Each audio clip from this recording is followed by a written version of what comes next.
అనంత కరుణామయుడు, అపార కృపాశీలుడు అయిన అల్లాహ్ పేరుతో ప్రారంభిస్తున్నాను. విశ్వాసులారా, అల్లాహ్కు, ఆయన ప్రవక్తకు ముందు నడవకండి. అల్లాహ్కు భయపడండి. అల్లాహ్ సమస్తము వినేవాడు, సర్వము ఎరిగినవాడును. విశ్వాసులారా, మీ కంఠస్వరాన్ని ప్రవక్త కంఠస్వరం కంటే పెంచకండి. మీరు పరస్పరం మాట్లాడుకునే విధంగా ప్రవక్తతో బిగ్గరగా మాట్లాడకండి. దానివల్ల బహుశా మీరు చేసినదంతా మీకు తెలియకుండానే వ్యర్థమైపోవచ్చు. ఆ సంగతి మీకు తెలియను కూడా తెలియకపోవచ్చు. ప్రవక్త సన్నిధిలో తమ కంఠస్వరాన్ని తగ్గించి మాట్లాడేవారి హృదయాలనే వాస్తవానికి భయభక్తుల విషయంలో అల్లాహ్ పరీక్షించాడు. వారికి క్షమాభిక్ష, గొప్ప ప్రతిఫలం లభిస్తాయి. ప్రవక్త, నిన్ను నీ గృహాల బయటి నుండి బిగ్గరగా పిలిచేవారిలో అనేకులు బుద్ధిహీనులు. వారు గనక నీవు బయటకు వచ్చేవరకు ఓపికపట్టి ఉంటే, అది వారికే శ్రేయస్కరముగా ఉండేది. అల్లాహ్ మన్నించేవాడు, కరుణామయుడును. విశ్వాసులారా, ఎవడైనా దుర్మార్గుడు మీ వద్దకు ఏదైనా సమాచారాన్ని తీసుకువస్తే, నిజానిజాలు విచారించి తెలుసుకోండి.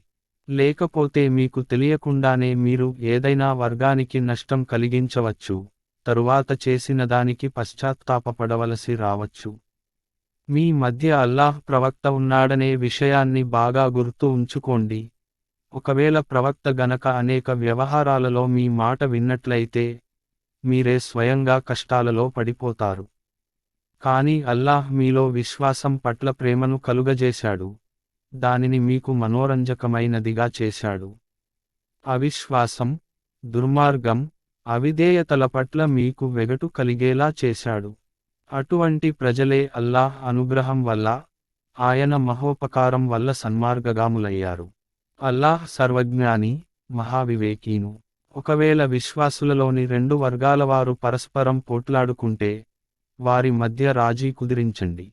తరువాత, ఒకవేళ వారిలో ఒక వర్గం వారు రెండో వర్గం వారిపై దౌర్జన్యం చేస్తే, దౌర్జన్యం చేసినవారు అల్లాహ్ ఆజ్ఞ వైపునకు మరలే వరకు వారికి వ్యతిరేకంగా పోరాడండి.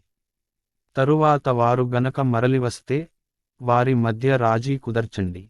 న్యాయం చేయండి, ఎందుకంటే అల్లాహ్ న్యాయం చేసేవారిని ప్రేమిస్తాడు. విశ్వాసులు పరస్పరం అన్నదమ్ములు, కనుక మీ సోదరుల మధ్య సంబంధాలను సంస్కరించండి. అల్లాహ్కు భయపడండి, మీపై దయచూపటం జరగవచ్చు. విశ్వాసులారా, పురుషులు ఇతర పురుషులను ఎగతాళి చేయకూడదు. వీరికంటే వారే శ్రేష్ఠులై ఉండవచ్చు. అలాగే స్త్రీలు ఇతర స్త్రీలను ఎగతాళి చేయకూడదు. వీరికంటే వారే శ్రేష్ఠురాండ్రై ఉండవచ్చు. ఒకరినొకరు ఎత్తి పొడుచుకోకండి, ఒకరినొకరు చెడ్డ పేర్లతో పిలుచుకోకండి. విశ్వసించిన తరువాత చెడ్డతనంలో పేరు సంపాదించటం చాలా నీచమైన విషయానికి. ఈ వైఖరిని మానుకోనివారే దుర్మార్గులు. విశ్వాసులారా, అతిగా అనుమానించటం మానివేయండి. కొన్ని అనుమానాలు పాపాలు అవుతాయి. గూఢచారులుగా వ్యవహరించకండి. మీలో ఎవరూ ఎవరినీ పరోక్షంగా నిందించరాదు. మీలో ఎవరైనా మీ మృత సోదరుని మాంసం తినటానికి ఇష్టపడతారా? చూడండి, మీరే స్వయంగా దీనిని అసహ్యించుకుంటారు. అల్లాహ్కు భయపడండి. అల్లాహ్ అత్యధికంగా పశ్చాత్తాపాన్ని స్వీకరించేవాడు, కరుణించేవాడును. మానవులారా, మేము మిమ్మల్ని ఒకే పురుషుని నుండి, ఒకే స్త్రీ నుండి సృజించాము. తరువాత మీరు ఒకరినొకరు పరిచయం చేసుకునేందుకు మిమ్మల్ని జాతులుగానూ, తెగలుగానూ చేశాము. వాస్తవానికి మీలో అందరికంటే ఎక్కువ భయభక్తులు కలవాడే అల్లాహ్ దృష్టిలో ఎక్కువ గౌరవపాత్రుడు. నిశ్చయంగా అల్లాహ్ సర్వజ్ఞానం కలవాడు, సకల విషయాలు తెలిసినవాడును. ఈ సంచార అరబ్బులు, మేము విశ్వసించాము అని అంటారు. వారితో ఇలా అను, మీరు విశ్వసించలేదు, మేము లొంగిపోయాము అని అనండి. విశ్వాసం ఇంకా మీ హృదయాలలోకి ప్రవేశించలేదు. మీరు గనక అల్లాహ్ పట్ల విధేయతను, ఆయన ప్రవక్త పట్ల విధేయతను పాటిస్తే, ఆయన మీ కర్మల ప్రతిఫలాన్ని ఏమాత్రం తగ్గించడు. నిశ్చయంగా అల్లాహ్ అత్యధికంగా మన్నించేవాడు మరియు కరుణించేవాడును. అసలు అల్లాహ్ను, ఆయన ప్రవక్తను విశ్వసించి, ఇక ఎలాంటి అనుమానానికి గురికాకుండా, తమ ప్రాణాలతో, తమ సిరి సంపదలతో అల్లాహ్ మార్గంలో పోరాడేవారే నిజమైన విశ్వాసులు. వారే సత్యసంధులు.